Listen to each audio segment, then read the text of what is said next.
हालांकि तालियां बहुत ज्यादा बज चुकी हैं, लेकिन एक बार फिर जोरदार तालियों के साथ स्वागत कीजिए।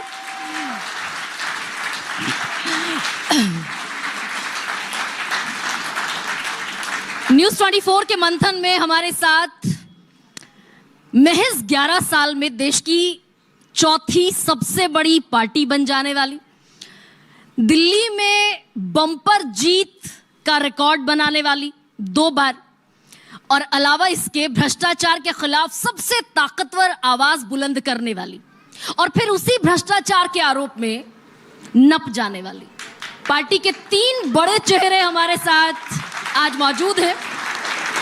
दिल्ली के पूर्व मुख्यमंत्री अरविंद केजरीवाल, दिल्ली के पूर्व उप मुख्यमंत्री मनीष सिसोदिया और दिल्ली के कैबिनेट मंत्री सौरभ भारद्वाज। एक बार जोरदार तालियां बजा दीजिए।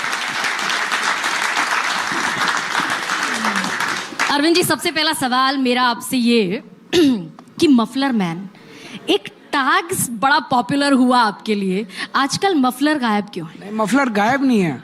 मेरी शाम की रैली देखिए, उस टाइम ठंड होती है, रोज मफलर पहन के जाता हूँ। आपके यहाँ स्टूडियो में इतनी गर्मी है, ये स्वेटर भी मुश्किल लग रहा है मुझे। खांसी कैसी है आपकी? खांसी थोड़ी है, आजकल इतना ज्यादा बोलना पड़ रहा है, तो मुझे लगता है चुनाव के बाद ही ठीक होगी खांसी। पोल्यूशन भी एक फैक्टर है क्या? दिल्ली का पोल्यूशन भी एक फैक्टर है जी। अच्छा, मैं सवालों की शुरुआत करूं अरविंद जी आपसे, और थोड़े से गंभीर सवाल पूछना चाहती हूँ आपसे। पूरा देश एक ऐसे चेहरे के तौर पर आपको देखता है जो राजनीति में नहीं आना चाहता था, कोई प्लान नहीं था, लेकिन जब राजनीति में आया तो दरअसल राजनीति का ट्रेंड बदल दिया उस चेहरे ने। सबसे बड़ा स्टेक अरविंद केजरीवाल का, हाईएस्ट स्टेक दिल्ली के चुनाव में दांव पर लगा है क्या? वो टैग जो आम आदमी का था, जो देश के करोड़ों लाखों लोगों ने आम आदमी की टोपी पहनी थी, झोले पर, ऑटो रिक्शाज पर, सब जगह एक आम आदमी छपवा दिया गया था, और उसके पीछे अरविंद केजरीवाल एक नायक के तौर पर था। मेरा कुछ भी स्टेक पे नहीं है, इन सब लोगों का स्टेक पे है। ये आपने प्रश्न अच्छा पूछा है। किसी ने पूछा है कि केजरीवाल जी आप हार गए तो क्या होगा? वैसे तो हार नहीं रहे, लेकिन अगर हार गए तो इनके बच्चों की 18 लाख बच्चों की शिक्षा का क्या होगा? जो बड़ी मुश्किल से दिल्ली में स्कूल ठीक किए हम लोगों ने, उनका क्या होगा? दिल्ली के मोहल्ला क्लिनिक में पिछले कुछ सालों में 5 करोड़ लोगों ने इलाज करवाया है। भारतीय जनता पार्टी ने अपने संकल्प पत्र में ऐलान कर दिया है कि अगर उनकी सत्ता आई तो दिल्ली के मोहल्ला क्लिनिक बंद कर दिए जाएंगे। मुझे चिंता है अगर हम हार गए तो दिल्ली के लोगों का इलाज का क्या होगा? वो इलाज कराने कहाँ जाएंगे? अगर हम हार गए तो जो महिलाएं बस में फ्री यात्रा करती हैं, उन महिलाओं के बजट का क्या होगा? दिल्ली के अंदर महंगाई, आज एक परिवार में मान के चलो 2 बच्चे भी अगर पढ़ रहे हैं तो 10,000 रुपये तो फीस के बच गए, 5,000 रुपये महीने के इलाज के दवाइयों के बच गए, 2,000 रुपये बस के बच गए, मिलू के 18 से 20,000 रुपये का हर परिवार की बचत हो रही है। परिवारों का बजट का क्या होगा? केजरीवाल छोटी सी चीज़ है, केजरीवाल हार गया तो केजरीवाल का कुछ नहीं होगा, लेकिन मेरे को चिंता ये रहती है जो दिल्ली के 2 करोड़ लोगों के साथ मिलके हमने 10 साल में बड़ी मेहनत से दिल्ली को संवारा है, हमारी दिल्ली का क्या होगा? नहीं, अब वो केजरीवाल बहुत छोटी यूनिट, बहुत छोटा आदमी जो एक प्रचार था, वो नहीं रहे क्या केजरीवाल? अगर 45 करोड़ का शीश महल बनेगा अरविंद केजरीवाल जी, तो आम आदमी के तो घर में 5-6 करोड़ के पर्दे होते नहीं। ये एक परसेप्शन लॉस है क्या? मैं ये बहुत ईमानदारी से आपसे पूछना, मैं भी बड़ी ईमानदारी से आपसे पूछना चाहता हूँ। ये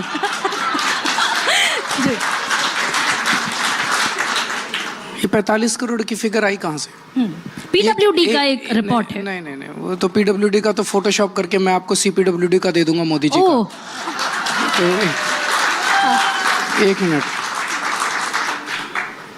इन्होंने बहुत दिन तक, हम चुनाव लड़ते हैं, बिजली, पानी, शिक्षा, स्वास्थ्य, सड़क, सीवर, नाली, लोगों के मुद्दों पे चुनाव लड़ते हैं, उनकी ज़िंदगी के मुद्दों पे चुनाव लड़ते हैं।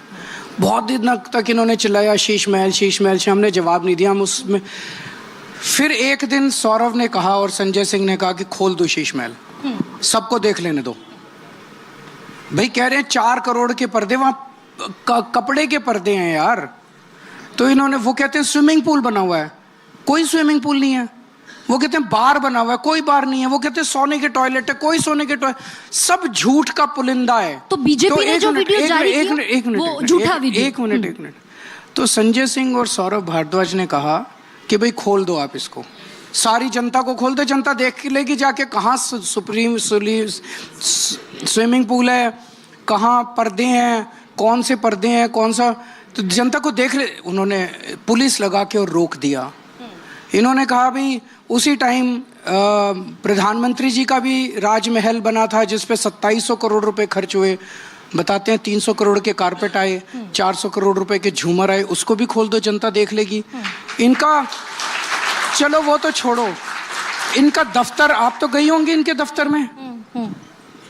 उनका दफ्तर कौन वाला दफ्तर, जो हेडक्वार्टर ITO वाला दफ्तर, वो दफ्तर कौन से शीश महल या उससे कौन सा वो, तो उनके दफ्तर को भी, एक मिनट, दफ्तर को भी खोल दो जरा, जनता जाके देखे इनके दफ्तर कैसे हैं। 5 स्टार है इनके दफ्तर, और 400 डिस्ट्रिक्ट्स में इन्होंने उस तरह के शानदार दफ्तर बनाए, वो भी खोल दो। तो ये खोलने को तैयार नहीं है पुलिस। सौरभ जरा सा आप इस पे रोशनी डालो, जब आप गए उस दिन दिखाने। नहीं देखिए, लेकिन वो दरअसल सौरभ भाई, ये आप जो अरविंद जी बात कह रहे हैं, जो नहीं, मैं एक सवाल इसमें छोटा सा रख देती हूँ। जो अरविंद जी बात कह रहे हैं कि भाई बीजेपी का जो हेड ऑफिस है वो भी एक आलिशान होटल के जैसा ही है, लेकिन वो आम आदमी की बात करके, कॉमन मैन की बात करके पॉलिटिक्स में नहीं आएगा। देखिए, प्रधानमंत्री जी भी ये कह रहे थे भाई हम तो फकीर हैं जी, झोला उठाएंगे और चल जाएंगे। वो भी तो यही कहते थे। तो जरा सा देख ले दुनिया की फकीर कैसे रहता है भाई। तो गरिमा जी, फकीर की कुटिया देखने का हक तो हम गरीबों को भी है। तो हम भी देख लें। और इसमें मतलब एज अ पत्रकार भी आप ये बताइए, आप भूल जाइए सब कुछ, एज अ जर्नलिस्ट भी आपको लगना चाहिए ना भाई। बहस ये हो रही है कि एक मुख्यमंत्री का मकान बना दिल्ली में, उसी समय, उसी कोरोना के समय एक प्रधानमंत्री का मकान बना, दिल्ली में ही बना। एक के ऊपर आरोप लग रहे हैं कि बहुत आलीशान है। हमने कहा दूसरा भी आलीशान है। ट्रांसपेरेंसी के लिए एक दिन के लिए सारे जर्नलिस्ट के लिए दोनों मकान खोल दीजिए, जनता अपने आप फैसला ले लेगी कौन सा राजमहल है, कौन सा शीश महल है। अच्छा सौरभ, ये 11 साल में क्रिएटिविटी के लेवल पर एक काउंटर तो तैयार किया आपने, लेकिन शीला दीक्षित का भी तो घर सरकारी आवास ही था। तो मनमोहन सिंह जी का भी तो सरकारी आवास था। मैं तो ये भी कह रहा हूँ, शीला दीक्षित पर तो बहुत बिहारी वाजपेयी जी भी तो सरकारी आवास में आक्रामक थी आम आदमी पार्टी। नहीं, मैं आपकी शीला दीक्षित का भी सरकारी आवास। उनके घर के वीडियो देखे आपने? जी देखे, मैंने इंटरव्यू किया शीला दीक्षित। नहीं, उनके घर के वीडियो देखे हैं? बहुत साधारण वीडियो आप कहीं के बना लो, वीडियो तो वैसे ही अच्छे दिखते हैं। फर्श पे पोछा लगा दो, उसका वीडियो बना दो, बहुत सुंदर दिखता है। हम भाई, जैसे आपने कहा, मैंने उनका इंटरव्यू किया था, आप गई थी। जनता को उस मेरे सीएम आवास पे जाने दीजिए ना, जहां मैं रहता था। अब तो मैं रहता भी नहीं हूँ, मेरा तो घर नहीं है वो, मैं तो वहां रहता भी नहीं हूँ। आप जनता को खोल दो, जनता की खोलने में क्या दिक्कत है? कोई दिक्कत है? ट्रांसपेरेंसी में दिक्कत है? वो ट्रांसपेरेंसी नहीं चाहते, वो कीचड़ फेंक रहे हैं। जैसे पूरा शराब घोटाला फर्जी है, वैसे ही शीश महल फर्जी है। नहीं, एक और सवाल सर मैं आपसे ये पूछ रही हूँ कि शीला दीक्षित का जब मैंने इंटरव्यू किया तो मैंने उनसे पूछा, उनके गुजरने के तकरीबन 1 हफ्ता पहले मैंने उनका इंटरव्यू किया था, तो मैंने उनसे पूछा कि इन बरसों में आपके पास कोई इन्वेस्टिगेटिंग ऑफिसर आया क्या? आप कहा करते थे कि कांग्रेस को बिल्कुल बख्शा नहीं जाएगा और कांग्रेस के खिलाफ हम बाकायदा एक्शन लेंगे, भ्रष्टाचार के खिलाफ कार्रवाई करेंगे। कोई इन्वेस्टिगेटिंग ऑफिसर शीला दीक्षित के घर विजिट करने नहीं पहुंचा। जब मैं पहली बार 49 दिन में मुख्यमंत्री बना था,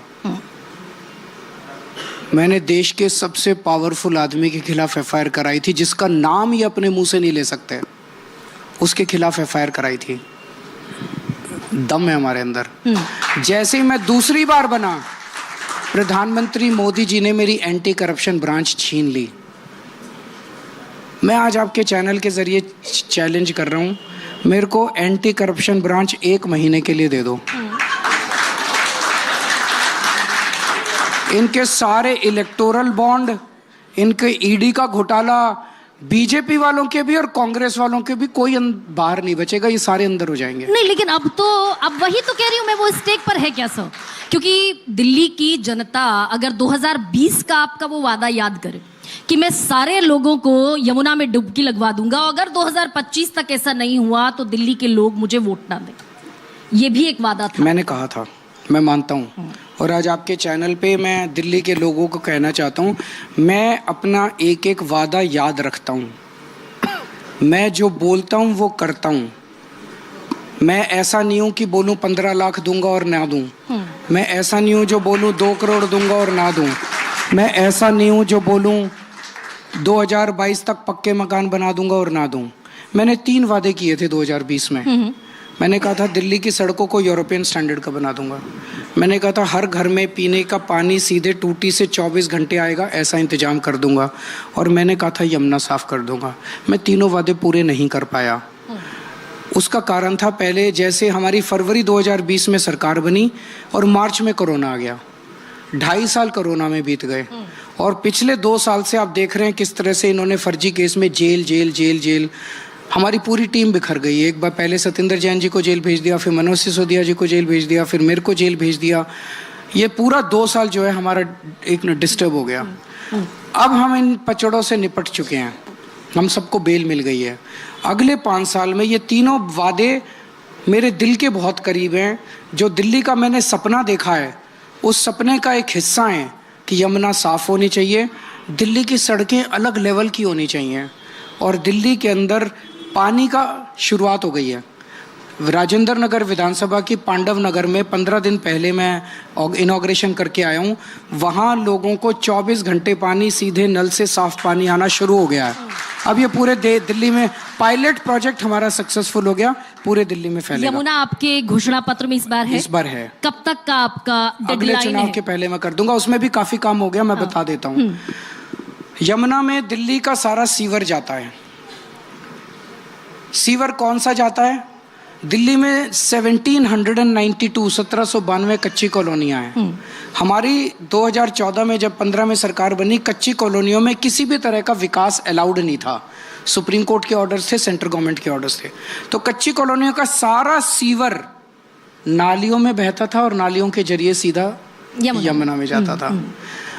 इन 10 सालों में दिल्ली की 1792 कॉलोनियों में हमने सुप्रीम कोर्ट के ऑर्डर, सेंट्रल गवर्नमेंट के ऑर्डर्स की ऑब्स्टेकल जो अड़चन थी वो पार की, जो भी करके हमने सब जगह सीवर नेटवर्क लगा दिया है। ये सबसे बड़ा 80% काम यही था। वो 80% वर्क इज डन, ऐसा कह रहे हैं आप? Yes, 80% work is done. अब ये जो सीवर का नेटवर्क है, मोस्टली कॉलोनियों में उनसे इंडिविजुअल घरों के कनेक्शन भी लग गए हैं, कुछ बचे हैं वहाँ भी इंडिविजुअल। अब ये सीवर का मुंह जो है वो एसटीपी सीवेज ट्रीटमेंट प्लांट की तरफ मोड़ना है। सीवेज ट्रीटमेंट प्लांट की आज एक कैपेसिटी है, इस कैपेसिटी को हम 1.5 गुना बढ़ा रहे हैं। नए सीवेज ट्रीटमेंट प्लांट बना रहे हैं, 1.5, वो भी वर्क इन प्रोग्रेस है, और ये 1.5-2 साल में पूरा हो जाएगा। उसके बाद इसको वहाँ से सीवेज ट्रीटमेंट प्लांट से जो पानी निकलेगा वो 10/10 प्योरिटी का होगा, वो यमुना में जाएगा, यमुना साफ हो जाएगी। मुझे लगता है कि प्रैक्टिकली 3 साल के अंदर हो जाना चाहिए, लेकिन मैं 5 साल मांग रहा हूँ। 5 साल आप मांग रहे हैं मनीष जी। हालांकि मैं अभी महिला सम्मान पर, सारी योजनाओं पर, और जैसे आप बहुत एक कहें कि बड़ी क्लेवर अप्रोच के साथ सारे बॉक्सेस टिक कर रहे हैं, मैं उस पर आऊंगी। लेकिन मनीष जी, पटपतगंज जो आपकी विधानसभा थी, जिसे आपने सींचा, तकरीबन 3 बार आप वहां से चुनाव लड़े और तीनों बार उस जनता ने आपको जिताया, इस दफा क्यों छोड़ दिया आपने? क्यों आपको सीट बदलनी पड़ी? देखिए, पटपतगंज के लोगों ने मुझे बहुत प्यार दिया जब से राजनीतिक शुरुआत की, तो मैं कह सकता हूँ कि पटपतगंज में मेरा राजनीतिक जन्म हुआ था। एब्सोल्युटली। और 3 बार बहुत अच्छे से लोगों ने जिताया। पर क्या होता है, कई बार आपको अपनी पार्टी की ग्रोथ के लिए किसी राजनीतिक स्ट्रेटजी के तहत कुछ फैसले लेने होते हैं। जैसे मोदी जी को गुजरात ने मुख्यमंत्री बनाया, एमएलए से लेके एमपी बनाया, सेंट्रल से लेके स्टेट में जो भी दिया, पर मोदी जी गुजरात छोड़ के किसी कारणवश अपनी किसी राजनीतिक स्ट्रेटजी के तहत उत्तर प्रदेश पहुंच गए चुनाव लड़ने। तो कोई पॉलिटिकल फैसला था। वैसे ही मेरा एक विजन है, वो पर्सनल भी है, मेरी पार्टी का भी है, कि देश का हर एक एजुकेशनिस्ट ये फील करे कि आम आदमी पार्टी मेरी पार्टी है। उसके बारे में कॉन्फिडेंट फील करें। देश में युवाओं के बीच इतने सारे एजुकेशनिस्ट काम कर रहे हैं, जो टीचर्स हैं वो तो है ही हैं, उसके अलावा भी बहुत सारे लोग युवाओं के एजुकेशन के लिए, कैरियर ग्रोथ के लिए एजुकेशन दे रहे हैं उनको।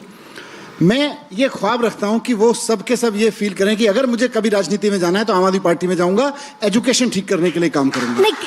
एक मिनट। तो इसी दिशा में पहला मौका मुझको मिला अवध ओझा जी के साथ में।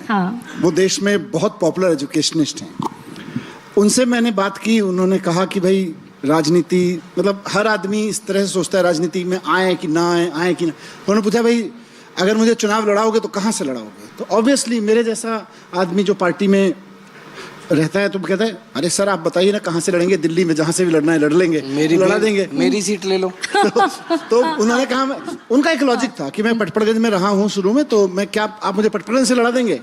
अब क्योंकि मैंने तो कहा था कि कहीं से भी लड़ा देंगे और मुझे एक पोजीशनिंग लेनी है कि भाई आपका स्वागत है, तो मैंने कहा आ जाइए पटपड़गंज से लड़ लीजिए। अब वो तैयार हैं, पटपड़गंज से लड़ रहे हैं। मैं अपने आप को लकी समझता हूं कि पूरी दिल्ली के लोगों ने इतना प्यार दिया है, और कार्यकर्ताओं ने और सभी नेताओं ने मुझे कम से कम 10-12 एमएलएज ने जब उन्होंने सुना, उन्होंने कहा कि आप यहाँ से आ जाइए, यहाँ से आ जाइए, जंगपुरा से, अलग अलग सीटों से, अलग अलग सीटों से। मैंने कहा ठीक है मैं जंगपुरा से आ जाता हूँ, मैं जंगपुरा चुन लिया। लेकिन क्या ये फियर फैक्टर भी था क्या मनीष जी कि मात्र 3,500 वोटों की जीत रह गई? जब इन्होंने अवध ओझा जी को पटपड़गंज ऑफर की थी, पार्टी इंटरनल सर्वे कराती है, मनीष जी के जेल जाने के बाद पटपड़गंज में इनको लेके जबरदस्त सिंपैथी थी, और पटपड़गंज हम भारी मतों से जीत रहे थे, तो उन्होंने अपनी जीतने वाली सीट अवध ओझा को दी है। नहीं, लेकिन ये भी सच है क्या मनीष जी कि भाई रविंद्र सिंह नेगी ने भी, जो बीजेपी के कैंडिडेट थे पटपड़गंज में, उन्होंने बड़ी टफ फाइट दी, 70,000 के वो आसपास आपको वोट मिले और तकरीबन 66,000 के आसपास रविंद्र सिंह नेगी को वोट मिले। 2015 का अंतर। 2015 में तो टफ फाइट थी ना, 2015 में तो बड़ा विन-विन सिचुएशन, एक तरफा जीत थी। हर चुनाव अलग होता है, 2015 अलग था, 2020 अलग था, 2025 अलग है। अच्छा अरविंद जी, सौरभ जी आ रही हूँ। अरविंद जी, ये महिला सम्मान पर एक बड़ी जंग है, और क्योंकि बीजेपी 2 राज्यों में, महाराष्ट्र में और हरियाणा में, महिला सम्मान पर बाजी अपने नाम कर चुकी है, बंद करने वाली है, अब अनाउंस कर चुकी है। हाँ, वो हरियाणा में तो शुरू ही नहीं की, और महाराष्ट्र में कह रहे हैं अब चुनाव हो गए अब बंद कर देंगे। देखो ये क्वेश्चन सब लोग पूछते हैं कि पैसा कहाँ से आएगा, मैं सबको ही एक ही जवाब देता हूँ, मैं बनिया का बेटा हूँ। हाँ, मैं ये पूछने वाली थी, पाई का हिसाब रखते हैं। मैं बनिया का बेटा हूँ, जादूगर हूँ, कहीं से भी पैसा लाऊं। आपको आम खाने से मतलब है, पेड़ गिनने से मतलब ये डीले। तो जब मैं 2014 का चुनाव लड़ा था तो कहा गया, मैंने कहा था बिजली फ्री कर दूंगा, बोले कहाँ से करेगा? मैंने कहा मैं कर दूंगा ना, बनिया का बेटा हूँ। उन्होंने कहा पानी, मैंने कहा पानी फ्री कर दूंगा, बोले कहाँ से करेगा? कर दिया ना, ये भी कर दूंगा। कर देंगे। लेकिन सौरभ, आप तो कैबिनेट मिनिस्टर हैं, एक सरप्लस बजट का बड़ा दिल्ली का एक बैज ऑफ ऑनर था, सरप्लस बजट 14 लगभग 2017 में 14,456 करोड़ का सरप्लस बजट था। अभी भी है, सरप्लस है। ये घटकर 1,495 करोड़ रह गया। सौरभ, ये एक कहीं, मैं आपको एक बात बताऊं, डिफिकल्ट बैटल है क्या? आप गूगल करके देखिए, भारतीय जनता पार्टी के सारे राज्य कई लाख करोड़ के डेफिसिट में, लाखों करोड़ रुपए का जो है इनके ऊपर लोन है। आज भी दिल्ली जो है सरप्लस में है। ये ऊपर नीचे तो चलती रहती है, ये छोटा मोटा चलता रहता है, बट आज भी हम सरप्लस में हैं। अच्छा, और एक और चीज मैं आपको बताऊं, जब हमारी सरकार बनी थी तो दिल्ली का जो बजट था वो करीब 30,000 करोड़ का था। इस बार जो बजट प्रेजेंट हुआ वो 77,000 करोड़ का था। 77,000 करोड़। तो वो 2.5 गुना हमारा बजट, मतलब 2.5 गुना सरकार की आमदनी बढ़ी है, तभी तो खर्चा हो रहा है। नहीं, लेकिन हाँ, ये बात आपकी तो आगे और भी बढ़ेगी, ऐसा नहीं कि रुकी रहेगी, तो आमदनी बढ़ेगी और बढ़ेगी। लेकिन महिलाओं को अगर वो अकाउंट में पैसे पहुंच गए होते तो एक बेनिफिशियरी क्लास एक अलग से तैयार होता। ये कहीं क्या देर हो गई क्या पार्टी से? मैं आपको एक एग्जाम्पल दूंगा और आप कहोगे कि बेनिफिशियरी क्लास जो है ना, वो बिल्कुल कूद रहा है। मेरी बात सुनिए। एक हफ्ते पहले सर मैं जमरूदपुर गांव में गया, तो मैं ऐसी मीटिंग ले रहा था, तो एक आंटी खड़ी हुई, कह रही बेटा मैंने तो पूरी प्लानिंग कर रखी है। मैंने कहा जी क्या करोगी? तो बोली 1,000 के 2 सूट लाऊंगी चांदनी चौक से और 100 रुपए के खाऊंगी गोलगप्पे। तो सुनिए, बस में फ्री राइड है। सुनिए, बस तो में किसी free ने ride पूछा है। उससे कि भाई 1000 के 2 सूट हो गए, 2100 रुपए के गोलगप्पे खा लिए, किराया, कह रहे किराया तो पहले ही फ्री है। तो लोगों ने फिर वो आगे बोली, कभी कनॉट प्लेस में जाके टिक्की खाऊंगी, कभी इंडिया गेट पे जाके कुल्फी खाऊंगी, केजरीवाल भाई है मेरा, पैसे भेजेगा, खूब बस में घूमेंगे।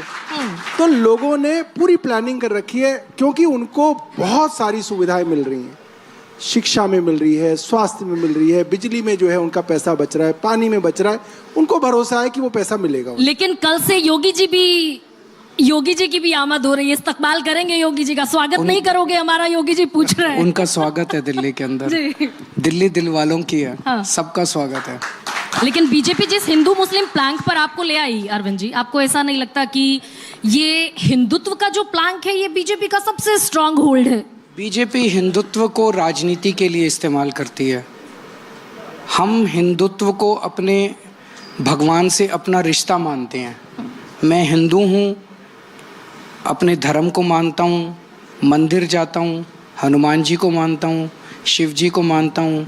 समय समय पे मैं जब जेल से छूटा, मैं वैष्णो देवी, माता वैष्णो देवी के दर्शन करने गया, मैं तिरुपति बालाजी दर्शन करने गया, मैं 2 हफ्ते पहले सालासर दर्शन करने गया। ये मेरा, मैं आके दिखावा नहीं करता। ये लोग हिंदुत्व को केवल और केवल राजनीति के लिए इस्तेमाल करते हैं। हम लोगों के लिए अपना पर्सनल निजी मामला है। लेकिन अरविंद जी, बीजेपी आपको चुनावी हिंदू कह रही है, और चुनावी हिंदू इसलिए कह रही है कि 2022 से वो हाई कोर्ट में केस लड़ रहे थे पुजारियों को, ग्रंथियों को पैसा देने का। है आपको, बीजेपी बड़ी गंदी पार्टी है। बीजेपी क्या कह रही है, क्या नहीं कह रही है, क्यों चिंता करती हैं आप इनकी बात करो ना। ये क्या कह रहे हैं? सोशल मीडिया पर लगातार कि भाई आप चुनावी हिंदू हैं, दिल्ली के राजा बाबू हैं। आप में से किन किन लोगों को लगता है कि अच्छे स्कूल बनने चाहिए? आप में से किन किन लोगों को लगता है कि अच्छे अस्पताल बनने चाहिए? हाँ। आप में से किन किन लोगों को लगता है कि अच्छी सड़कें बननी चाहिए? आप में से किन किन लोगों को लगता है कि अच्छा पानी आना चाहिए? आप में से किन किन लोगों को लगता है कि बीजेपी के प्रश्नों के जवाब देने चाहिए? लेकिन लड़ तो उन्हीं के खिलाफ रहे हैं आप। उनके जवाब क्यों दें? वोट तो इन्होंने देना है, वोट बीजेपी ने थोड़ी देना है। अच्छा, तो आप मैं मेरा सुझाव है, देखिए मैं इंजीनियर हूँ, पहले भी इंजीनियर था, आज भी इंजीनियर हूँ, भविष्य में भी इंजीनियर रहूँगा।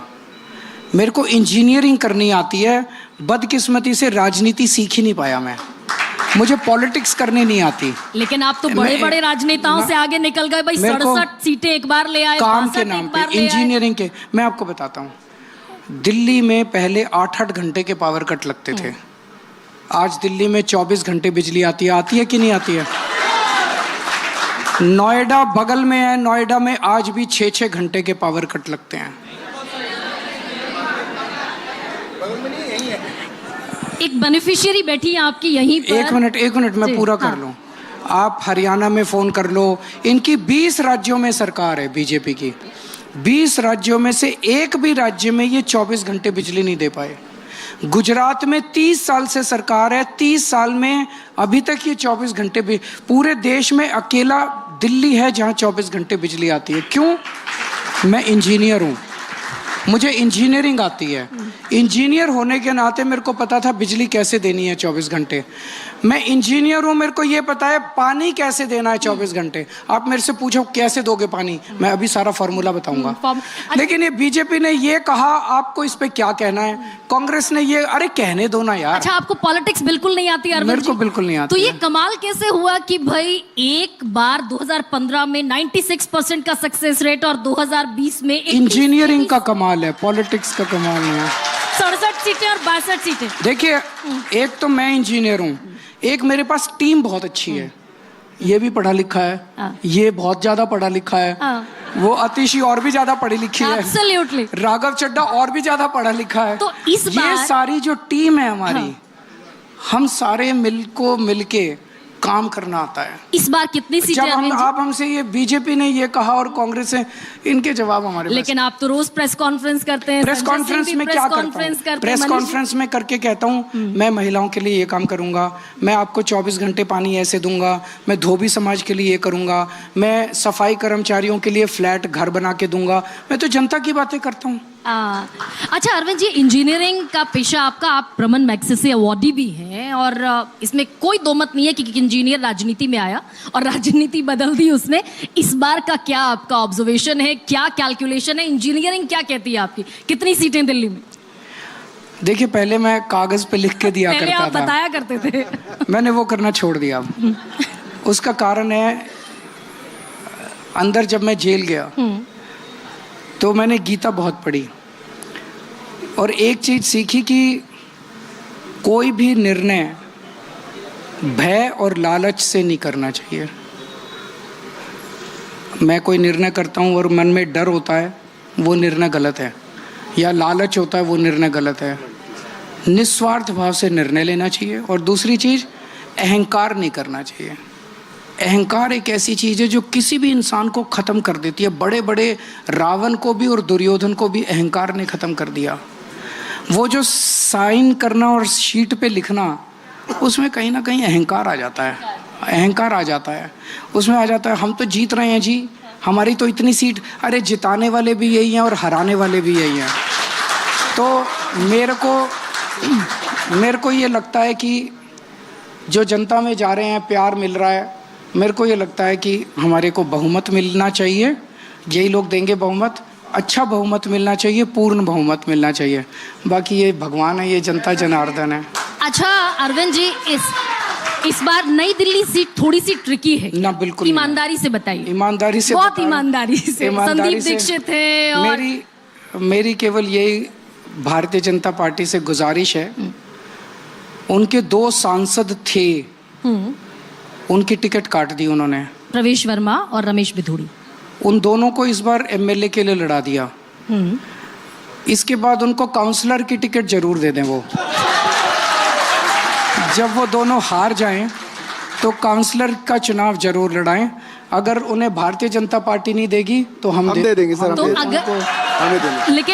लेकिन प्रवेश वर्मा तो कह रहे हैं कि वो उन्होंने तो लिख कर दे दिया बाकायदा आपके स्टाइल में कि 20,000 वोटों से आप हारेंगे इस बार। कहने दीजिए उनको, जिताने वाले भी यही हैं, हराने वाले भी यही हैं। तो आप काउंसलर का टिकट देंगे? बिल्कुल। एक कोई सवाल पूछना चाहता है ऑडियंस?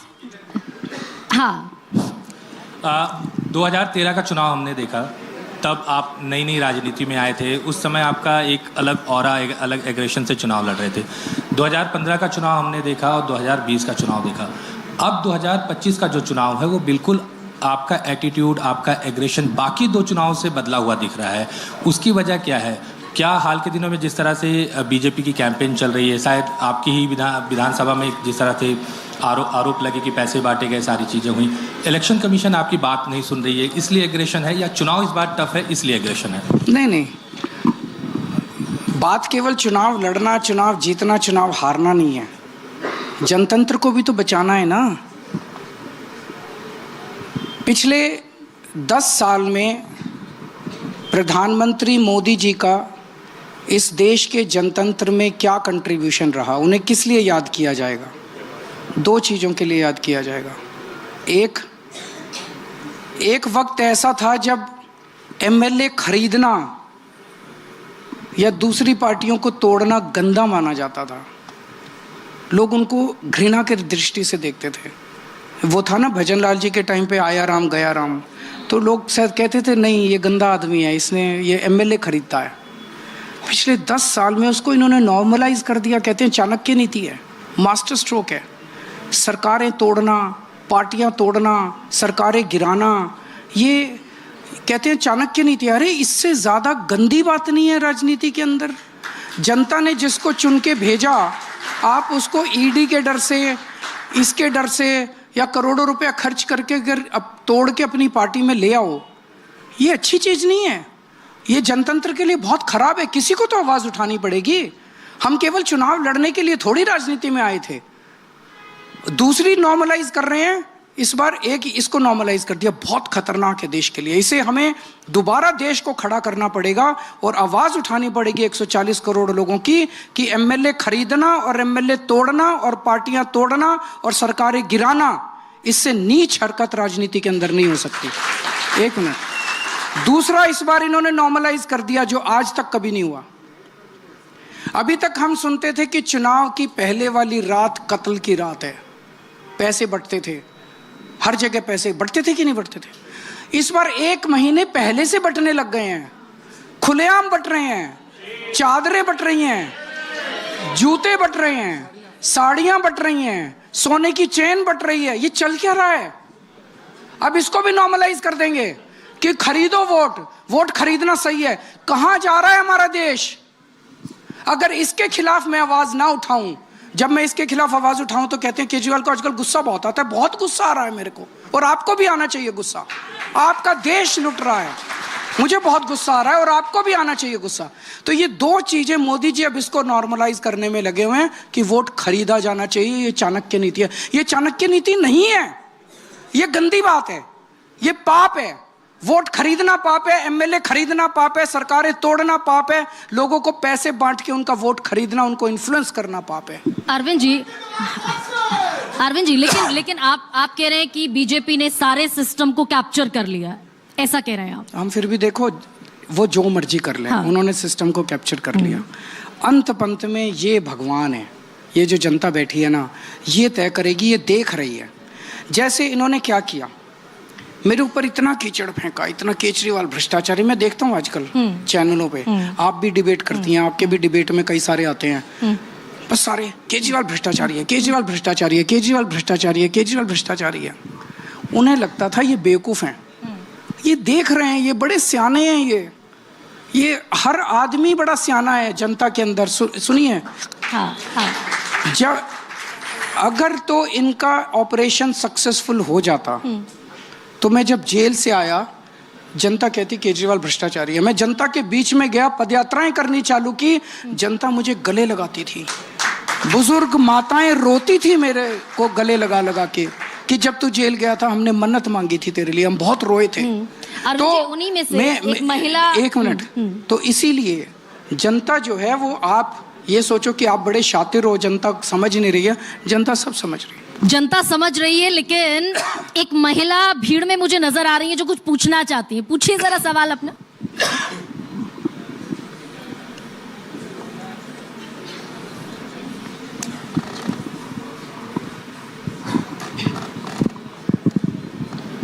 सर, एक महिला, पहले महिला कोई सवाल पूछना चाह रही थी। नमस्कार जी। नमस्कार जी। मैं जब से पार्टी बनी है तब से मैं पार्टी के साथ हूँ। तब से? और जब से पार्टी आप बनी है, जब से मैं आंदोलन के समय से आपके ही साथ हूँ, और आपका एक एक काम, एक एक मतलब जगह जहाँ जहाँ आपने किया है, ये सब मुझे अच्छी तरह से पता है कि आप जैसा काम आज तक किसी ने किया नहीं है और ना आगे कोई कर पाएगा। जब मैं तीर्थ यात्रा गई थी, आप गए थे तीर्थ यात्रा? गई। थोड़ा सा सबको बताओ क्या रहा। एक हमारी बड़ी अच्छी तीर्थ यात्रा योजना है, अम्मा जी बताओ कहाँ गए थे? शिरडी गई थी मैं। शिरडी गए थे, और घर बस लेने आई थी? हाँ, बस से गई थी यहाँ से। कोई पैसा तो खर्च नहीं हुआ? कोई पैसा नहीं लगा मेरा, और मैं कह रही हूँ अपने जीवन का मैंने सबसे ज्यादा सुखद समय वो ही देखा था। हाँ। और मेरे हस्बैंड भी गए थे, वो रामेश्वरम गए थे, उन्होंने भी आके बहुत तारीफ की, बोले कि मैंने अपने जीवन में ये इतना अच्छा सुख पहली बार देखा है। बस तो मेरे को यही है कि आगे भी आप आएंगे और आपको फिर से ये बुजुर्गों की तरफ से ध्यान देना पड़ेगा। इसीलिए तो दिल्ली के लोग कहते हैं, लोग 1 लाख लोगों को हमने तीर्थ यात्रा करवाई है जी। हम लोगों ने बुजुर्गों को शिरडी भेजा, रामेश्वरम भेजा, अयोध्या जी भेजा, मथुरा वृंदावन भेजा, हरिद्वार ऋषिकेश भेजा, पुरी जी भेजा, शिरडी भेजा, इन सब चीज़ जगह भेजते हैं। जब मैंने कहा पुजारियों को तनख्वाह मिलनी चाहिए, तनख्वाह नहीं, मैं कहूँगा दक्षिणा मिलनी चाहिए, सरकार से मिलनी चाहिए कि नहीं मिलनी चाहिए? पुजारियों को जब मैंने कहा, बीजेपी ने मेरा इतना विरोध किया, इतना विरोध किया। मैंने बीजेपी को यही कहा, भाई मैं 18,000 दे रहा हूँ, तुम्हारी सेंट्रल गवर्नमेंट तुम तो 36,000 अनाउंस कर दो तुम, और पूरे देश के लिए अनाउंस कर दो कि देश के सारे पुजारियों को 36,000 देंगे, मैं छोटा सा बन जाऊंगा। मेरा विरोध क्यों कर रहे हो? हर चीज में मेरा विरोध करते हैं। मैंने दिल्ली में 500 मोहल्ला क्लिनिक बनाए, ये मेरा विरोध कर रहे हैं। मैंने कहा मोदी जी आप 5,000 मोहल्ला क्लिनिक बनाओ ना, केजरीवाल को कोई पूछेगा ही नहीं। आप बड़ी लकीर खींचो, मेरे को गाली क्यों देते हो? मैंने 700 स्कूल बनाए, आप 7,000 स्कूल बना दो दिल्ली में, देखो केजरीवाल को कोई पूछेगा ही नहीं। मेरे को गालियां, केजरीवाल पता है क्या क्या गालियां देते हैं? केजरीवाल घिनौना है, केजरीवाल क्या आतंकवादी है, केजरीवाल भड़वा है, केजरीवाल राक्षस है, केजरीवाल राक्षस है, केजरीवाल मायावी है, केजरीवाल नमूना है, केजरीवाल बेशरम है। वो प्रवेश वर्मा कहता है 100 कमीने मरे थे तब एक केजरीवाल पैदा हुआ था। क्या आप लोग इस तरह की राजनीति चाहते हैं? अच्छा, लेकिन केजरीवाल जी ये भी तो सच है कि वो 2.5 साल से बेचारे कह रहे हैं, भले ही वो अपनी वोट बैंक पॉलिटिक्स के लिए कह रहे हैं कि भाई अगर मौलानाओं को, मौलवियों को, इमामों को पैसा मिल रहा है 18,000 रुपए महीना, तो ग्रंथियों को, पुजारियों को भी मिलना चाहिए था। ये एन चुनावी मौके पर जो आपने बॉक्स टिक किया ग्रंथियों और पुजारियों का। मैं जेल में था, जेल से निकलते अनाउंस कर दिया, फिर क्या दिक्कत है इनको? तो ये विरोध क्यों कर रहे हैं? अगर ये कह रहे थे मिलना चाहिए तो तुम भी दे दो ना, तुम दो दे क्यों नहीं रहे? मेरे ऊपर क्यों कीचड़ फेंक रहे हो? केजरीवाल ने क्यों दिया? केजरीवाल कल तक कह रहे थे केजरीवाल दो, अब मैंने दे दिया तो कह रहे हैं केजरीवाल ने क्यों दिया? इनको क्लियर नहीं है ये चाहते क्या है। चाहते क्या है मनीष जी? ये क्या फैसला भारी पड़ेगा? क्या 83% मुसलमानों ने दिल्ली में आम आदमी पार्टी को एक तरफा वोट किया? इमाम गुस्सा हैं, नाराज हैं, उन्होंने बाकायदा धरना प्रदर्शन भी किया, नाराजगी भी जाहिर की, वोट नहीं देंगे, पूरा समाज वोट नहीं देगा, ये सब भी हुआ। इधर बीजेपी हिंदू आउटरीच की कोशिश कर रही है, वो जो परसेंटेज में वोट आपका पिछली दफा था वो घट गया 15 से घटकर 20 में, काफी और परसेंटेज उसकी डाउन हो गई। उस पर कल मैंने डिबेट भी की। एक तरफ हिंदू आउटरीच, हिंदू घटेगा, एक तरफ मुसलमान नाराज हो गया तो कांग्रेस के पास चला जाएगा। इस पर क्या, हालांकि ये सवाल अरविंद जी से होना चाहिए था, क्या इंजीनियरिंग है उनकी, लेकिन आपका गणित क्या कहता है इस पर? 8 तारीख को देख लेना। अभी थ्योरी में क्यों बात करें जी? अगर इन लोगों को हम पसंद होंगे तो हमें वोट दे देंगे, अगर इन लोगों को लगेगा नहीं भाई स्कूल नहीं चाहिए, अस्पताल नहीं चाहिए, गाली गलौज चाहिए, 8 तारीख को। अच्छा मनीष जी, शिक्षा, हाँ दिव्या। अरुण जी, एक सवाल मैं पूछना चाह रही हूँ। आप हर मोर्चे पर कहते हैं बीजेपी के पास दूल्हा नहीं है, लेकिन अगर दिल्ली में आम आदमी पार्टी की सरकार बनती है तो मुख्यमंत्री कौन होगा? क्योंकि बीजेपी आरोप लगा रही है कि आप तो सशर्त जेल से बाहर आए हैं, तमाम पाबंदियां होंगी, फिर आप कैसे अपनी घोषणाओं को? फिर बीजेपी ये कह रही है, बीजेपी वो कह रही है, बीजेपी ये कह रही है, बीजेपी। आप लोग अपने आप को मेंटली बीजेपी से दूर करिए।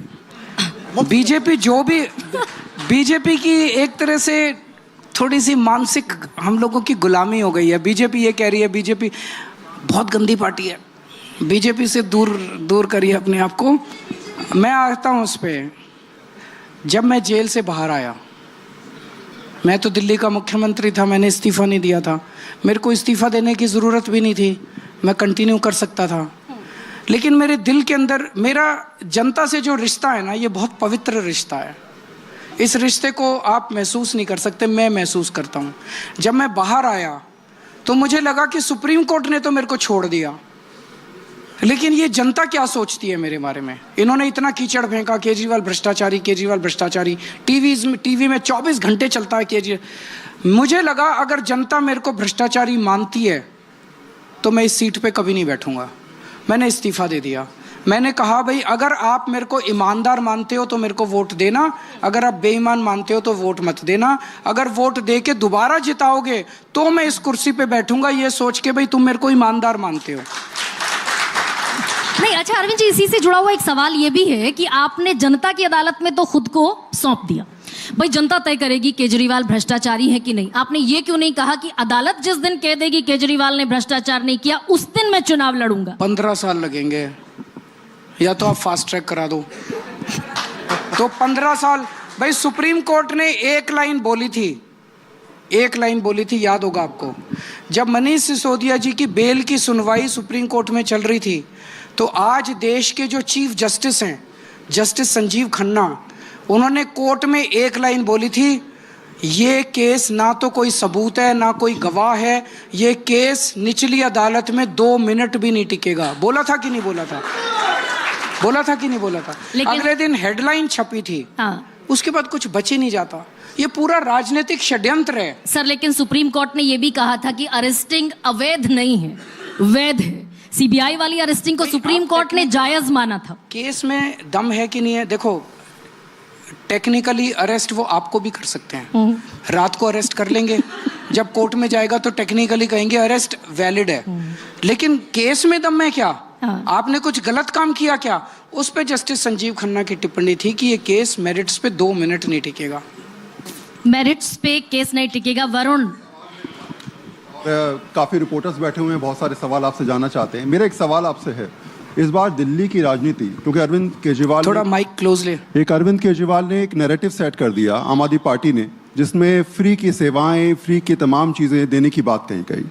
वही स्थिति में कांग्रेस और बीजेपी भी आज की डेट में तमाम योजनाएं चल रही हैं कि हम ये दे देंगे, कोई कह रहा है हम 2500 देंगे, कोई कह रहा है गर्भवती महिलाओं को 21,000 रुपये दिया जाएगा, 8,500 रुपये बेरोजगारी भत्ता दिया जाएगा। तो ये फ्री की राजनीति जो दिल्ली का नैरेटिव बन गया है, आपको लगता नहीं मुद्दों की राजनीति भटक गई है? यही तो मुद्दे हैं। अच्छी शिक्षा देना, फ्री देना, अच्छा इलाज करवाना, फ्री करवाना, महिलाओं के सशक्तिकरण के लिए उनको फ्री बस सेवा देना, नीरव मोदी को पैसे लेके भगाना नहीं, विजय माल्या को पैसे लेके भगाना नहीं, सारे ठेके अडानी को देने नहीं, वो गंदी राजनीति है। देखिए, सरकार के पास पैसा आता है, आप ही देते हो पैसा, टैक्स देते हो। वो पैसा 2 तरह से इस्तेमाल हो सकता है।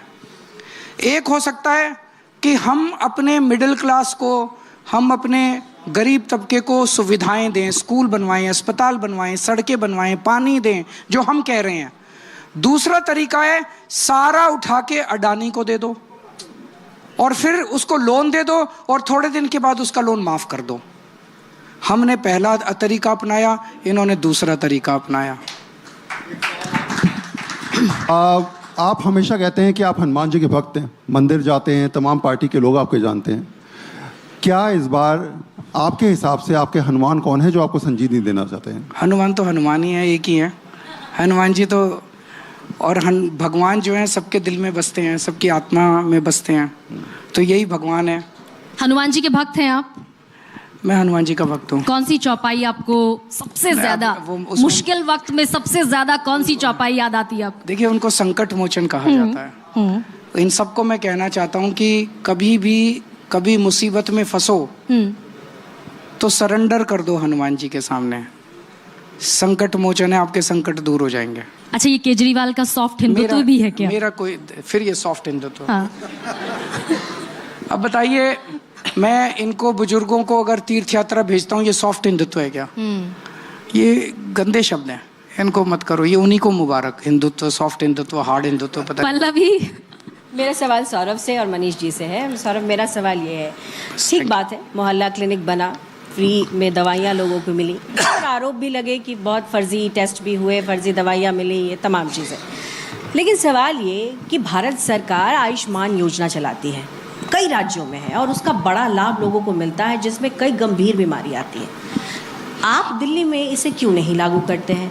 क्या आपको लगता है कि इसको लागू कर देने से आम आदमी पार्टी का जो क्रेडिट है वो कहीं कम हो जाएगा, और इसीलिए इस बार ये अनाउंस किया गया कि हम संजीवनी योजना लेकर आएंगे? मैं आपको 2-3 सवाल आपके हैं, मैं तीनों का जवाब देता हूं। अस्पतालों और मोहल्ला क्लिनिकों की दवाइयों के ऊपर जो आरोप लगे, जिसमें मुकदमे भी दर्ज हुए, उसमें 8 महीने बाद लेबोरेटरी की रिपोर्ट आ गई कि उनमें से एक भी दवाई स्पूरियस ड्रग नहीं थी, सारी की सारी ड्रग्स ठीक थी। ये रिपोर्ट आ गई, हाई कोर्ट के सामने आ गई, और हाई कोर्ट ने जिन कंपनियों को ब्लैकलिस्ट किया, हाई कोर्ट ने ऑर्डर दिया कि उन कंपनियों को वापस रखो। ये ऑर्डर है।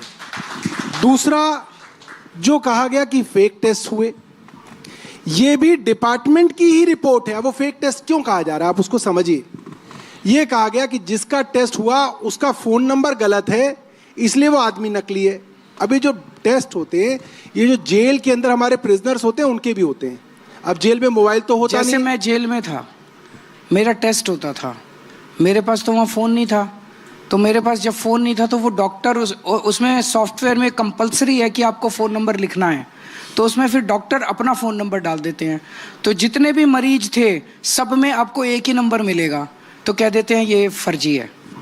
ये भी डिपार्टमेंट की रिपोर्ट में साफ हो गया है कि वो या तो जेल के प्रिजनर्स का था या डॉक्टर्स या नर्स ने अपने नंबर डाले थे। जैसे कई बार बुजुर्ग औरतें आ जाती है, गरीब आ जाते उनके पास नहीं होता फोन नंबर, वो था। तीसरी बात आई आयुष्मान भारत की, जिसमें आपका सवाल ये था कि गंभीर बीमारियों का इलाज आयुष्मान भारत में हो सकता है। ये अपने आप में एक बहुत बड़ा फ्रॉड है। आप इस बात का जवाब देश की सबसे बड़ी अदालत जो संसद है हमारी पंचायत, उसमें मिला। इसी सेशन में सवाल था कि पिछले 1 साल में कितने लोगों का इलाज आयुष्मान भारत पे हुआ और उस पर कितना खर्चा हुआ। आप जवाब सुनिए क्या था।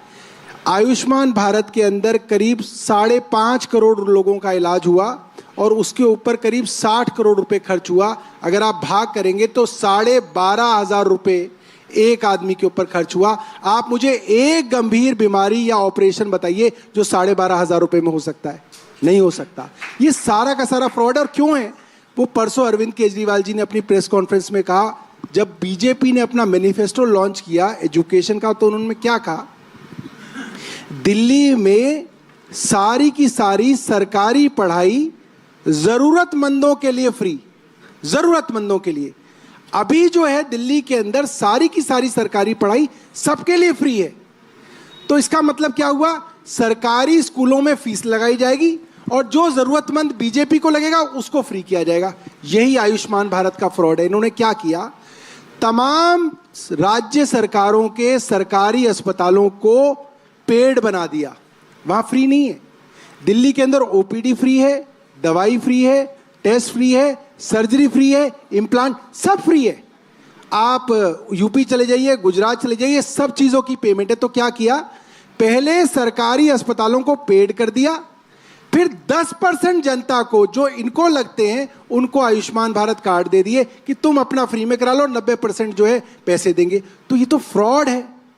अरविंद केजरीवाल जिस स्कीम को लॉन्च कर रहे हैं, संजीवनी योजना, उसमें हम ये कह रहे हैं 60 साल से ऊपर कोई भी आदमी हो, अमीर हो, गरीब हो, मिडिल क्लास हो, सबका सारा इलाज प्राइवेट अस्पतालों में फ्री किया जाएगा। आप प्राइवेट अस्पताल में इलाज कराइए, खर्चा दिल्ली सरकार देगी। खर्चा दिल्ली सरकार देगी। लेकिन हाँ, मनीष जी, मैं आपसे सवाल पूछ रही थी। मैंने बहुत सारी रिपोर्ट्स में, बहुत सारे आपके बयानों में और बहुत सारे आपके कुलीग्स के जरिए ये कहते हुए पाया, शिक्षा क्रांति का दिल्ली में कोई अगर जनक है शिक्षा के क्षेत्र में क्रांति का, तो वो चेहरा मनीष सिसोदिया का है।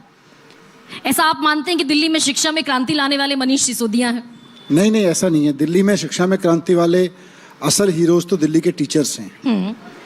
हमने तो बस थोड़ा सा फैसिलिटेट कर दिया जो पहले सरकारें नहीं करती थी। अरविंद केजरीवाल जी से जब 2015 में बैठ के हम सब लोगों का डिस्कशन हुआ सरकार बनने के बाद कि भाई प्रायोरिटीज कहाँ होंगी, तो उनका मतलब मैं उन शब्दों में याद करना मुश्किल है, बट एजुकेशन एजुकेशन एजुकेशन कि भाई एंटरटेनमेंट एंटरटेनमेंट एंटरटेनमेंट की तरफ एजुकेशन एजुकेशन एजुकेशन पहले एजुकेशन को प्रायोरिटी पे लो, ताकि बच्चे पढ़ेंगे तो परिवारों की तरक्की होगी, बच्चे पढ़ेंगे तो दिल्ली की तरक्की होगी। तो हमने तो फैसिलिटेट किया। टीचर्स तो वही हैं, टीचर्स को अच्छे स्कूल नहीं मिलते थे। मैं स्कूलों में जाता था, वहाँ पे मुझे महिला टीचर्स ने कहा कि सर हम 8 घंटे के लिए आते हैं, 8-9 घंटे स्कूल में रहते हैं। ये लड़कियाँ लड़के आते हैं 8-8 9-9 घंटे स्कूल में रहते हैं, ये वॉशरूम तक नहीं है, हम कहाँ जाएं? पड़ोस के घरों में टीचर्स वॉशरूम जाते थे। तो हमने तो फैसिलिटेट कर दिया, उनको दुनिया भर का एक्सपोजर दिया, दुनिया भर के अच्छे कॉलेजेस दिखाए, दुनिया भर के अच्छे टीचर ट्रेनिंग इंस्टीट्यूट दिखाए। टीचर्स ने कमाल कर दिया। क्रांतिकारी तो टीचर्स हैं। क्रांति। लेकिन मनीष जी जो क्लेम है, दिल्ली हाई कोर्ट ने कहा कि उत्तर पूर्वी दिल्ली के नगर निगम के स्कूलों में 6 लाख बच्चों को ना कॉपी किताबें मिली, ना दूसरी सामग्री मिली। नगर निगम के स्कूलों में नगर निगम भी, लेकिन अभी तो आप ही के पास है, 2 ही साल से है ना। 2 साल से 75 साल तो इनके पास था। मैं आपको थोड़ा सा बता दूं 1 मिनट। 15 साल उसके पहले बीजेपी का शासन था। मैं चैलेंज करता हूं उन 15 सालों में वो एक काम बता दें बीजेपी वाले जो उन्होंने 15 साल में एमसीडी में करा और वो उस पे वोट मांगे। नहीं, इसमें राज्य सरकार के भी स्कूल हैं सर। मैं आ रहा हूँ एक काम उन्होंने नहीं करा। अब हमारी 2 साल, उन 15 सालों में इन्होंने इतना लूटा एमसीडी को, इतना लूटा एमसीडी को। जब हमारी सरकार बनी एमसीडी में, हमने देखा नीचे तक सारा खजाना लूट के ले गए, कुछ नहीं बचा था। जब उनकी सरकार थी 8-8 महीने 9-9 महीने सफाई कर्मचारियों को तनख्वाह नहीं मिलती थी। 12 महीने सफाई कर्मचारी धरने पे रहते थे, किस लिए? हमारी तनख्वाह दे दो। अब जब से 2 साल से हमारी सरकार बनी है, धीरे धीरे हमने फाइनेंशियल पोजीशन इंप्रूव करना चालू की है। अब हर महीने पहले हफ्ते में सभी कर्मचारियों के अकाउंट में तनख्वाह पहुंच जाती है। अरविंद जी, आपने पॉलिटिकल प्लान जब लिया तो मनमोहन सिंह की सरकार थी और वो ज़माना सबको याद है कि बहुत आरोप लगाए आपने उस सरकार पे, मनमोहन सिंह पे। अब जबकि मनमोहन सिंह नहीं है, उन्होंने कहा था कि history will be more kind to me. आपको लगता है कि जो आरोप आपने मनमोहन सिंह पे लगाए थे वो उसमें दम नहीं था, क्योंकि वो साबित भी नहीं हुए बहुत सारे आरोप? अब आपको कभी लगता है कि एक कदम आगे बढ़ के, चूंकि आपको एक्सपीरियंस नहीं था पॉलिटिक्स का, आपने बेजा आरोप लगा दिए मनमोहन सिंह पे? देखिए, मैं उसमें नहीं जाना चाहूँगा, लेकिन मैं एक चीज़ कहना चाहूँगा कि मनमोहन सिंह जी, मैंने जेल के अंदर सभी प्राइम मिनिस्टर्स को स्टडी किया, आज़ादी से लेकर आज तक, और मैं मनमोहन सिंह को I treat him as one of the finest prime ministers this country has had. वो बहुत पढ़े लिखे थे। नेता का पढ़े लिखे होना बहुत ज़रूरी है आज की डेट में, बिकॉज गवर्नेंस बहुत टेक्निकल हो गई है, बहुत ज़्यादा। वो बहुत पढ़े लिखे थे, ईमानदार थे, नीयत साफ थी, और जिस तरह से वो न्यूक्लियर डील उन्होंने डील की, उन्होंने अपनी सरकार दांव पे लगा दी। सरकार बचे ना बचे, मैं देश के लिए न्यूक्लियर डील करवा के लाऊंगा। मैं उनकी बहुत इज्जत करता हूँ। बाकी स्पेसिफिक्स में मत जाइए, क्या बोला गया क्या नहीं बोला गया, इतिहास में बहुत सारी चीज़ें हैं, सब कुछ डिस्कस नहीं होगा। शीला जी दिल्ली में 15 साल तक मुख्यमंत्री थी, आज वो नहीं है। बहुत लोग उनके शासनकाल को भी याद करते हैं। आपको लगता है कि शीला दीक्षित ने काम तो ठीक किया था? आप पॉलिटिकल एडवर्सरी थे, आपने उनको शीला जी खड़ा की कर भी मैं दिया। बहुत इज्जत करता हूँ, बहुत शरीफ महिला थी। मैं अपनी विधानसभा में आजकल डेली जा रहा हूँ, जहाँ से शीला जी भी लड़ती थी, और मेरी कोई भी मीटिंग की स्पीच उठा के देख लीजिए हमारी विधानसभा की, हर जगह मैं शीला जी का जिक्र करता हूँ, और हर जगह मैं बोलता हूँ कि वो बहुत शरीफ महिला थी, शराफत से चुनाव लड़ती थी। पिछले 10 साल से मैं भी शराफत से चुनाव लड़ रहा हूँ। आज का दौर जब 1100 रुपया खुले बांटे जा रहे हैं, चादरें बांटी जा रही हैं, साड़ी, शीला जी ने कभी ये सब नहीं किया, मैंने भी नहीं किया। हम शराफत से चुना, हम पॉलिटिकल अलग हो सकते हैं अलग अलग पार्टी में, लेकिन गंदगी नहीं मचाई हम लोगों ने, जो अब मच रही है। तो ज्यादती हो गई क्या सर शीला दीक्षित के साथ, आरोप प्रत्यारोप में, ज्यादती करने पॉलिटिकल वाले ग्राउंड पर? या न्याय करने वाले या अन्याय करने वाले, वो तो यही लोग हैं। ये बताएंगे कि इन्होंने क्या डिसाइड किया, कैसे डिसाइड किया। जनता जनार्दन है। जैसे आजकल संदीप दीक्षित जी से जब पूछा जाता है चुनाव क्यों लड़ रहे हो, तो वो कहते हैं मैं अपनी माँ का बदला लेने के लिए चुनाव लड़ रहा हूँ, माँ की हार का बदला। तो हराया तो इन्होंने था, तो वो जनता से बदला ले रहे हैं क्या? मैंने तो नहीं हराया। केजरीवाल था क्या उस टाइम? एक टुच्चा सा आदमी था। सड़क की राजनीति करते थे हम लोग, सुंदर नगरी की झुग्गियों में रहते थे हम लोग। इन लोगों को पता नहीं क्या दिखा मेरे में, इन्होंने जिता दिया। मेरे में तो कुछ था ही नहीं। शीला जी को हराने वाले ये लोग हैं, मैंने नहीं हराया शीला जी को। मैं आज भी तो इनसे पूछो ना। वो अब संदीप दीक्षित जी जनता से बदला लेने के लिए पहुंचे, तुमने क्यों हराया? अब मैं सिखाऊंगा तुमको, देख लो भाई। अरविंद जी, दो छोटे सवाल एक साल पूछ लेता हूं। आपने कांग्रेस के साथ भी डील करके देख लिया 2013 से, जब आप सरकार से बातचीत कर रहे थे लोकपाल पे। उसके बाद मोदी जी की सरकार आ गई, तो कांग्रेस बेटर लगती है आपको एज पॉलिटिकल पार्टी या बीजेपी? और एक दूसरा, जनता बेस्ट लगती है। जनता बेस्ट है। ये जनतंत्र है, जनता का शासन है, कांग्रेस का शासन नहीं है। बीजेपी का शासन नहीं है, आम आदमी पार्टी का शासन नहीं है, केजरीवाल का शासन नहीं है, मोदी जी का शासन नहीं है, इनका शासन है। अच्छा आपने जब सबसे पहली बार चुनाव लड़ा था तो बहुत ही नई नवेली आपकी पार्टी थी। 2012 में आपने पार्टी कॉन्स्टिट्यूट की थी और हम डिबेट किया करते थे उस वक्त। तो जितने पॉलिटिकल एनालिस्ट सब आते थे स्टूडियो में, सब कहते थे 2 से 5 सीटें भी जीत जाएं तो बड़ी गनीमत है। आपकी 28 सीटें आई। कभी सोचा था कि आप पहली बार चुनाव लड़ेंगे, मुख्यमंत्री बन गए? ये एवर यू इमेजिन? कभी नहीं सोचा था। नहीं सोचा था, कभी नहीं सोचा था। और मैं कुछ पुण्य किए होंगे पिछले जन्म में जो इन लोगों को पता नहीं मेरे में क्या दिखा। पुण्य होंगे माना। अरविंद कुछ पूछना चाह रहे? बस एक सवाल जो छूट गया। अरविंद जी, आप पहले आपने एक तस्वीर लगाई थी अपनी और बगल में शीला जी की जब आप चुनाव में उतरे थे। आजकल आपने तस्वीर अपनी लगा दी है और बगल में लिख दिया गाली गलौज पार्टी। अब बीजेपी, आपकी प्राइम ओपोनेंट तो बीजेपी दिखती है ईमानदारी से, क्योंकि एक दूसरे को असेस भी करते हैं लोग, पॉलिटिकल एडवर्सरी को भी। कभी आपने सोचा कि अरविंद केजरीवाल के खिलाफ बीजेपी का ये फला नेता अगर होगा तब चुनाव इंटरेस्टिंग होगा? कोई एक नाम आपके दिमाग में आता है ऐसा बीजेपी में? आता है भाई।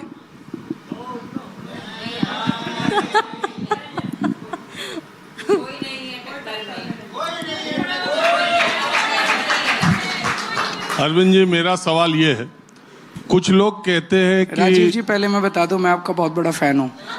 जोरदार तालियां हो जाए भाई इस बात पर। बहुत शुक्रिया। आप बहुत ईमानदार पत्रकार हैं, कुछ भी एडिट नहीं करते, बस माइक घुमा देते हैं। और आजकल ईमानदार पत्रकार का कुछ दूसरा ही मतलब निकाला जाता है। हाँ, वो जो भी निकालते हैं गलत है। मेरे को याद है कई स्टेट के चुनाव थे जिसमें आपके माइक ने हमारे खिलाफ भी बहुत बोला था, लेकिन उसका हमने बुरा नहीं माना। अभी भी बोलते, क्योंकि जनता की आवाज़ है। तो आज भी आप ईमानदारी से इधर भी माइक घुमा देते हैं, उधर भी घुमा देते हैं, आप एडिट नहीं करते। पूछिए। हाँ, नहीं, बिल्कुल नहीं करते। मेरा सवाल ये है कि कुछ लोग कहते हैं कि कुछ लोग तो आटा उड़ाते हैं, अरविंद केजरीवाल चक्की ही उड़ा देते हैं। जो मामला नहीं भी हो वो ऐसा बखेड़ा खड़ा करते हैं, 11,000 शाहदरा में वोट कट रहे जी, इतने जुड़ रहे जी, इतने हो रहे जी। नहीं, वो सही। दरअसल वो ये कहते, दरअसल अरविंद केजरीवाल इतने माहिर खुद है, ये पहले ही, अभी जब तक सब कुछ होता है, ये जुड़वा चुके हैं दिल्ली की 70 सीटों पर अपने, और ये ना पकड़ जाए इससे पहले हल्ला करने लगे। बिल्कुल गलत है, बिल्कुल गलत है।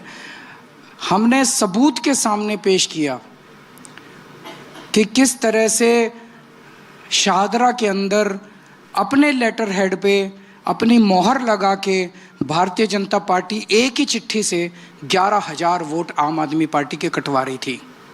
ये हमने सबूत दिया। उसके बाद हमने शोर मचाया,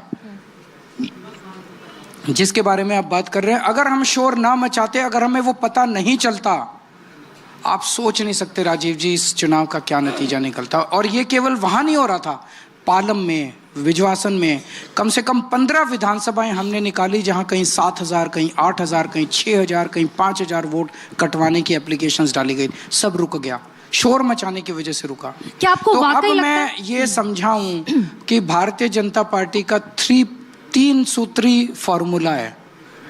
ये बहुत लाखों की संख्या में विपक्षियों के वोट कटवाते हैं, लाखों की संख्या में फर्जी वोट ऐड करवाते हैं और फर्जी वोट डलवाते हैं और पैसा बांट के वोट खरीदते हैं। ये 3 pronged फॉर्मूला है। मेरा दिल कहता है इसी से ये हरियाणा और महाराष्ट्र का चुनाव जीते हैं। जन समर्थन इनके साथ नहीं था। लेकिन अरविंद जी, लगातार राजीव कुमार सीसी हैं अपने देश में, वो प्रेस कॉन्फ्रेंस में शेरो शायरी के साथ बाकायदा स्क्रीन पर समझा देते हैं, there is no addition, there is no deletion possible in the democracy, there is a form 6, there is a form 7 for which आपको एडिशन और डिलीशन के लिए बेल हो जाएगा, 2%, 4%, सारा गणित समझा गए, वो हो ही नहीं सकता। To be fair to him, हमने शोर मचाया, उन्होंने रुकवा दिया। तो जब हमने शोर मचाया, उन्होंने रुकवा दिया, तो इसका मतलब ये कि इस सिस्टम को ट्वीक करना और इस सिस्टम को मैनिपुलेट करना संभव है। ये होता है, हो रहा है बड़े स्केल। अगर हमें पता नहीं चलता, ये हो गया होता। और चुनाव के नतीजे, राजीव रंजन जी तो माइक घुमा के कहते हैं कि आम आदमी पार्टी जीत रही है, जीत जाती बीजेपी। तो ये आप कह रहे हैं कि चुनाव आयोग भी मिला हुआ है, ऐसा कह रहे हैं? नहीं, मैं ये नहीं कह, मैं तो कह रहा हूँ to the credit of mister Rajiv Kumar, हमने जब उनको अप्रोच किया, उन्होंने रुकवा दिया ये। उनके इंटरवेंशन से ये वोट कटने का, और ऐड अभी कल लिस्ट आई है, हम देखेंगे कितने ऐड हुए, लेकिन कटने का सिलसिला रुक गया था। हाँ। मानक, तीनों से मेरे छोटे छोटे सवाल है। पहले अरविंद जी आप ही से, ऐसा लगता है सारे विश्लेषकों को और दिल्ली के लोगों को भी कि आप कांग्रेस के साथ आपका खट्टा मीठा सुविधाजनक एक रिश्ता रहता है। 2013 में उनके समर्थन से आप मुख्यमंत्री बन गए, फिर राज्यों में उनको हराते हैं, लोकसभा में उनसे गठबंधन कर लेते हैं, इस बार उनके खिलाफ लड़ रहे हैं, और चुनाव के बाद फिर से आप कांग्रेस के साथ इंडिया गठबंधन में शामिल हो जाएंगे। तो कांग्रेस से अपने रिश्ते के बारे में दिल्ली की जनता से आप क्या कहना चाहते हैं? हमारा एक ही रिश्ता है, जनता से रिश्ता है, किसी पार्टी से रिश्ता नहीं है, किसी नेता से रिश्ता नहीं है। और ये मैं कहने के लिए नहीं कह रहा हूँ, ईमानदारी से कह रहा हूँ। जिस दिन मेरा रिश्ता इन लोगों से टूट गया, कोई पार्टी कोई बेमानी, सब कुछ बेमानी है। जनतंत्र में रिश्ता जनता से ही होता है और कोई रिश्ता नहीं। इंडिया गठबंधन है अभी या नहीं है? मुझे नहीं पता, वो इंडिया गठबंधन चुनाव के बाद तय करेंगे, उसके बाद बात करेंगे। सौरभ भारद्वाज, अब सौरभ से ये सवाल ऐसा लगता है कि पूरा देश पूछना चाहता है। ईवीएम आपका फेवरेट सब्जेक्ट है, वो तो विधानसभा में आपने ईवीएम खोल के दिखा दी थी। इस बार ईवीएम को लेकर भरोसा है या अभी भी आप अपनी उस थ्योरी पर कायम है कि हैक हो सकती है और होती है? देखिए, ये मेरी पर्सनल थ्योरी है, ये पार्टी की थ्योरी नहीं है।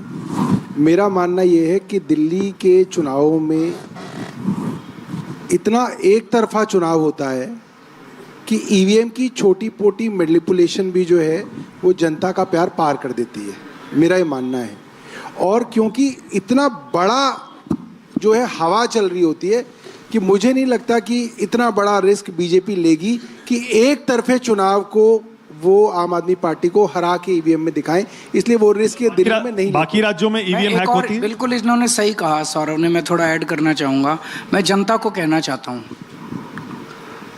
जो मेरी एनालिसिस है, ईवीएम से ये लोग 8 से 10% की गड़बड़ करते हैं, ठीक है। कई लोग ये सोच के घर बैठ जाते हैं कि वोट डालने से क्या फ़ायदा। मेरे को कई लोग मिलते हैं जब मैं जाता हूँ जनता में, सर वोट डालने से क्या फ़ायदा, वोट आपको डालते हैं जाता उधर है, वोट आपको डालते हैं जाता उधर है, कहते हैं ना लोग। घर मत बैठ जाना, ये 10% की गड़बड़ करते हैं, आप 15% से जिता देना तो जीत जाएंगे हम लोग। तो इतना बटन दबाना, इतना बटन दबाना, इतना बटन दबाना, सारे एक एक आदमी को, आम आदमी पार्टी का एक एक वोट बाहर निकलना चाहिए कि उनका 10% हम क्रॉस कर जाएं। ठीक बात, करेक्ट सर, यही तरीका है इसको फेल करने का। पर अगर बेईमानी होती तो आप 67 और 62 थोड़े जीतते। तो वो लोगों ने 10% का बैरियर क्रॉस कर लिया। मनीष सिसोदिया उप मुख्यमंत्री आप बने, अब उसके बाद आपको इस्तीफा देना पड़ा, अरविंद जी को भी इस्तीफा देना पड़ा। चुनाव के बाद मुख्यमंत्री और उप मुख्यमंत्री कौन बनेगा? मुख्यमंत्री तो अरविंद केजरीवाल जी बनेंगे और बाकी मुख्यमंत्री जी तय करेंगे। बाकी मुख्यमंत्री जी तय करेंगे कि उनकी कैबिनेट में किसको क्या काम मिलना है। अभी तो 2 उप मुख्यमंत्री बनाने का भी फैशन है अरविंद जी, ये दिखेगा दिल्ली में भी 2 उप मुख्यमंत्री होंगे। बीजेपी हर जगह 2 उप मुख्यमंत्री बना देती है। देखते हैं, पहले चुनाव लड़के जीत जाते हैं, उसके बाद तय करेंगे। अच्छा, फाइनल आंकड़ा, इसी पर एक कंफ्यूजन है, वो भी थोड़ा क्लियर कर दीजिए। सुप्रीम कोर्ट ने शर्तें तो लगाई हैं आपके ऊपर, क्या अगर आप जीतते हैं तो आप सुप्रीम कोर्ट को दोबारा अप्रोच करेंगे और कहेंगे कि भैया अब तो मैंडेट आ गया, हमको काम करने दीजिए? तो वो शर्तों का कोई ज़्यादा मतलब नहीं है। पहली चीज़ तो इन्होंने 10 साल में कौन सी काम रोकने की कौन सी कोशिश नहीं की, सारी कोशिशें की, काम करे ना सारे। मैं जेल में था तब भी दिल्ली में फ्री बिजली रुकी नहीं, मैं जेल में था तब भी 24 घंटे बिजली रुकी नहीं। इन्होंने सब कुछ करके देखा। शर्तें तो छोटी सी बात है यार, हो जाएगा, ये भी पार कर लेंगे। 67-62 से ऊपर अरविंद जी, 67-62 से ऊपर या नीचे? फिर से मैंने कहा, अहंकार मत करो, जनता के ऊपर छोड़ दो, जनता को जो सही लगेगा। हमारा मकसद जनता के दिल में जगह बनाना है। राजीव जी, हमारा मकसद जनता का दिल जीतना है, चुनाव जीतना हमारा मकसद नहीं है। एक सवाल सौरभ जी से जी। मुझे पता चला कि आपकी पार्टी ने कोई इंटरनल सर्वे कराया था जिसमें विधायक के तौर पर आप अपने नेता अरविंद केजरीवाल से भी ज्यादा लोकप्रिय अपने विधानसभा क्षेत्र में है। सही है, सही है, सही है। तो ऐसा आपने क्या किया कि वैसे बहुत सारे नेता हैं जो अपनी पार्टी अध्यक्ष ज्यादा अच्छा काम अपने इलाके में करते हैं, तो क्या इनसे अच्छा काम आपने जीके में किया या क्या ऐसा किया? पहली बात तो ये। दूसरी बात ये, अरविंद जी आपसे सवाल है, आप फ्री बिजली, फ्री पानी, स्कूल, हॉस्पिटल, ये सब की चर्चा करते रहते बस छोटा सा जवाब दे लेकिन दीजिए। दिल्ली के युवाओं की नौकरी का सवाल बहुत बड़ा है और रोजगार सारे प्रदेशों में बहुत बड़ा सवाल है। मैं जाता हूं तो बच्चे अक्सर से ये पूछते हैं कि भाई केजरीवाल खाली फ्री बिजली, पानी, महिलाओं को फ्री स्कूल, हॉस्पिटल, ये सब बातें तो करते हैं, लेकिन जो मूल और जो सबसे बड़ी समस्या युवाओं के रोजगार की है, इस बार अगर आपकी सरकार बनती, 10 साल में तो शायद आपने उतना अच्छा नहीं किया रोजगार के मामले में, इस साल बनती है तो क्या आप कुछ अच्छा या क्रांतिकारी कदम इसके लिए उठाएंगे? काफ़ी इम्पोर्टेंट क्वेश्चन पूछा है आपने। अभी हमारा मैनिफेस्टो रिलीज़ नहीं हुआ, लेकिन मैनिफेस्टो में सबसे बड़ा और सबसे अहम वादा हम जो करने जा रहे हैं कि अगले 5 साल में हम बाकी तो सारे काम करेंगे, लेकिन मेरी व्यक्तिगत तौर पे सबसे बड़ी प्रायोरिटी होगी मेरे बच्चों को रोज़गार का इंतजाम करवाना। तो बहुत जोरदार तालियों के साथ जैसे शुरुआत की थी, आगाज किया था, वैसे ही खत्म कर रहे हैं। बहुत बहुत धन्यवाद अरविंद जी। अच्छा, कुछ कह रहे हैं आप? मैं कंप्लीट कर लेता हूँ एक मिनट। रोज़गार मेरे लिए सबसे इम्पोर्टेंट है। आपने जो कहा कि अभी तक तो नहीं किया, ये गलत बात है। कोरोना के टाइम याद करो, जब सारी फैक्ट्रियां बंद हो गई थी, सारी दुकानें बंद हो गई थी, सारे वो, उस वक्त हमने जॉब पोर्टल क्रिएट किया था जिसके ज़रिए 12 लाख युवाओं को रोज़गार मिला था। हमारे पास लिस्ट है पूरी की पूरी। पंजाब के अंदर हमारी सरकार बनी है, 2 साल में 47,000 बच्चों को सरकारी नौकरी और 3 लाख बच्चों के लिए प्राइवेट रोज़गार का इंतजाम कर दिया है। तो रोज़गार का इंतजाम करेंगे, इसके लिए हमारी पूरी टीम को मैंने लगाया हुआ, हम इसके ऊपर पूरी प्लानिंग कर रहे हैं। कि आप ऐसे इतने पॉपुलर क्यों हैं? सौरभ भाई शॉर्ट में 10 सेकंड में कह दीजिए। नहीं, ऐसा कुछ है नहीं। कहिए ना, वो मोस्ट पॉपुलर वाला जो पूछ रहे हैं राजीव जी। मोस्ट पॉपुलर कुछ नहीं। Absolutely, absolutely. तो बहुत बहुत शुक्रिया सौरभ जी, बहुत बहुत शुक्रिया मनीष जी, बहुत बहुत शुक्रिया अरविंद जी। बेस्ट